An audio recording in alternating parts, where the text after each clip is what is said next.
Sarah Lou Cohen, cet homme est soupçonné d'une vingtaine de viols. Oui, cet ouvrier, père de famille, responsable associatif, est soupçonné d'une vingtaine de viols commis dans le nord de la France, certains remontant à la fin des années 80.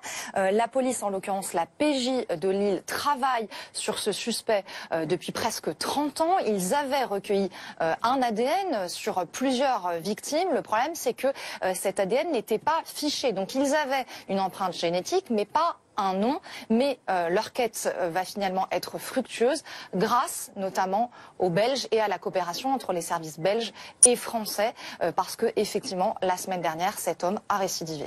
Et alors comment s'est passée cette interpellation? On parle d'affaires qui datent des années 90 et tout s'est débloqué en quelques jours. Exactement, parce que justement, comme cet homme passe à l'acte à nouveau en Belgique, près de la frontière française, il y a une femme qui porte plainte, qui décrit un suspect, un mode opératoire, et les Belges vont avoir des images de vidéosurveillance et vont se rendre compte qu'il y a un véhicule, une Peugeot 206 grise, qui apparaît sur ces images et qui est immatriculée en France. Donc ils transmettent cette information à la direction centrale de la police judiciaire en France, et à ce moment-là, les policiers français, en l'occurrence les policiers de Lille, vont avoir un déclic parce que la description de cet homme, le mode opératoire, c'est-à-dire que c'est un homme qui s'en prend à ses victimes très tôt le matin, leur parle. C'est un homme qu'ils cherchent depuis presque 30 ans et qu'ils ont d'ailleurs baptisé le suspect, le violeur de la Sambre. Et donc ils se disent c'est peut-être lui.